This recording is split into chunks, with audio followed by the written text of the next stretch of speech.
Videomuzda başlıca şu konular yer almaktadır. 1. Rabıta yaparken ne görülür? 2. Rabıta ne kadar yapılır? 3. Rabıtada esas olan nedir? 4. Peygamber Efendimizin sallallahu aleyhi ve sellemin zamanındaki rabıtalar. 5. Mürşidin rabıta yaptırma etkisi nereden geliyor? 6. Rabıta kaç mürşid yapılabilir? 7. Rabıtanın zayıflamasının nedenleri nelerdir? Rabıta yaparken ne görülür? Sufi mürit önce güzel bir abdest alır, ardından akşam namazı için camiye gider ve cemaat ile namazını kılar. Farzdan sonra sünnetleri kılar, evvabin namazını kılar ve tesbihatını yapar. Bunları yaparken de iyi yapmaya çalışır. Sonra Şafilerin son teşehhütte oturduğu şeklin tam tersi olan adab oturuş şeklinde oturur. Gözlerini kapar ve 33 defa Estağfirullah çeker. Estağfirullah çekerken bu zamana kadar yaptığı günahları düşünür ve pişmanlık içinde tövbe eder.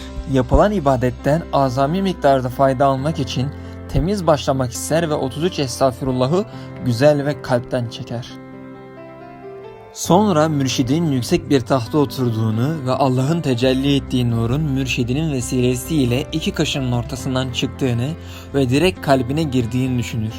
Kalbine giren nur, kalbi iyice yıkar ve tüm kötü olan şeyleri temizler diye düşünür. Bir miktar kalbinin iyice temizlendiğini düşündükten sonra artık nurun kalbinden taştığını ve tüm vücuduna yayıldığını düşünür.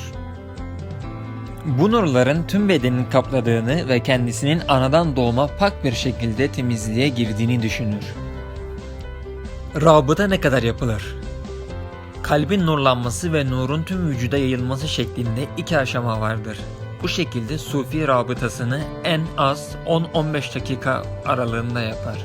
Bu hususta önemli olan şey bir şey hissetmek, ilahi muhabbet ve feyiz almak değil, ilk hedef mürşidinin talimatını yerine getirmektir. Hiçbir işe yaramadığını düşünmek, kendini rabıtaya layık görmemek, rabıtadan haz almamak ve herhangi bir şey hissetmemek gibi zamazingolar takılmayıp benim mürşidim emretti, ben de emri yerine getiriyorum diyerek gafletle dahi olsa 10-15 dakika anlatıldığı gibi rabıtayı yapmalı ve elinden geldiğince önem göstermelidir. Çünkü müridin işi emre uymak ve verilen ilaca teslim olmaktır. Tıp ilmi hakkında hiçbir bilgisi olmayan bir hastanın kendisini doktor teslim ettiği gibi teslim olmaktır. Rabıtada devamlılık esastır. Zamanla sofi fark etmese bile faydasını görecektir. Fakat önemli olan fayda göreceğim diye kendini kasmak değil, ben mürşidimin talimatını yerine getiriyorum deyip rahat olmaktır. Mürit, mürşidini Allah ile kendi arasında güvenilir bir rehber görmelidir. Onun Allah rızasına giden yolda en güzel bir vasıta ve vesile olduğunu unutmamalıdır. Mürşidin uzaktan feyiz vermesi, kalplere tasarrufta bulunması Allahu Teala'nın kamil velilere verdiği özel bir yetkidir. Allahu Teala'nın velisini seven ve gönlünü onun gönlündeki nura bağlayan kimseye çok özel ikramlar bulunmaktadır. Buna uzaklık da mani değildir. Ayrıyeten bunun örnekleri çoktur. Peygamberimizin sallallahu aleyhi ve sellemin zamanındaki rabıtalar. Veysel Karani, Hz. Peygamber Efendimiz'i hiç görmediği halde muhabbet ve ruhaniyet yoluyla kendisinden özel terbiye ve feyiz almıştır. Efendimiz sallallahu aleyhi ve sellem onu ashabına anlatmış, ismini vermiş, sıfatlarından bahsetmiştir. Ayrıca Hz. Ömer ile Hz. Ali'ye onu ziyaret etmelerini emretmiş ve onlara şu tavsiyede bulunmuştur. Onunla karşılaştığınız zaman sizin için istiğfar etmesini isteyin ki Allah sizi affetsin. Hadis-i şerif. İşte bu hale temiz ruhların tanışması, kaynaşması ve yardımlaşması denir. Zaten rabıta birbirini seven ve özleyen ruhların buluşmasından ibarettir. Kamil mürşidin uzaktaki müridinin hallerinin Allah'ın Teala'nın izniyle bilmesi ve görmesi mümkündür. Ancak bu görme ve bilme şekli sınırlıdır. Mürşidin Allahu Teala gibi her şeyi gördüğünü ve bildiğini düşünmek haramdır, şirktir. Mürşidin rabıta yaptırma etkisi nereden geliyor? Mürşitte bulunan bütün yetkiler, feyiz ve nurlar Allah'ın Teala'nın ikramıdır. Yüce Mevlamız ona neyi ne kadar verirse mürşid ancak ona o kadar sahip olabilir. Şah-ı Nakşibend Kaddesallahu sırrahu velilerin uzaktaki müridini nasıl gördüğünü şöyle belirtmiştir. Veliler her gün gördüklerini Allahu Teala'nın kendilerine ikram ettiği feraset nuru ile görürler. Öyle ki bu nur ile baktıklarında uzak ile yakının bir farkı olmaz.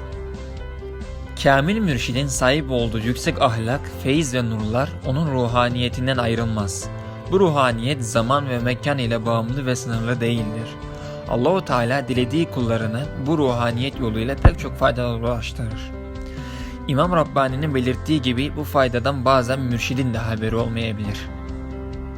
Bir mürit devam ettiği rabıtasında şeyhinin suretini düşünürken müşahede ve kendisinden geçme gibi manevi hallere ulaşırsa rabıtayı bırakıp gelen hale yönelmesi gerekir.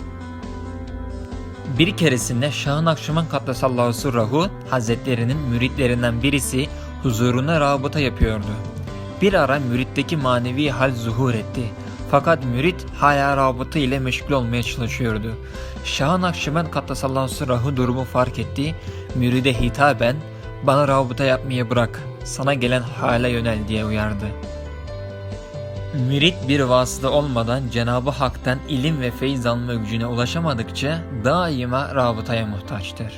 Arada bir vasıta olmadan feyiz almaya güç yetirince vasıtanın terk edilmesi gerekir. Zira o halde vasıtayla uğraşılacak olursa netice manevi gerilemeye gider. Ancak rabıtanın bırakılacağı zamanı da mürit değil mürşit belirler. Rabıta kaç mürşidi yapılabilir?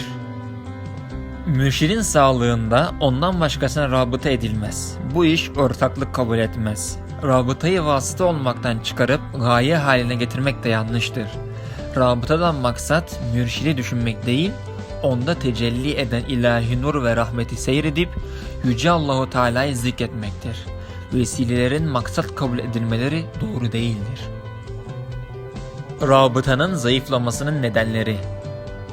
İnsan kalbi çok hassas ve hareketlidir. Devamlı değişim içindedir.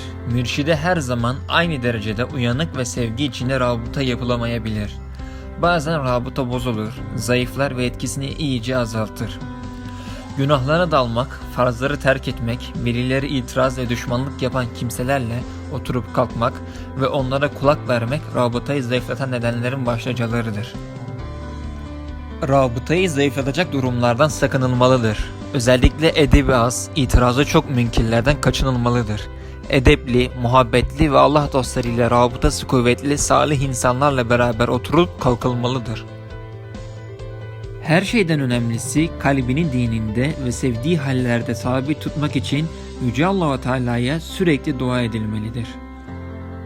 Anlamadığınız bir yer veya sormak istediğiniz başka sorularınız varsa yorum yazarak sorabilir, cevaplarınızı kanala abone olarak takip edebilirsiniz.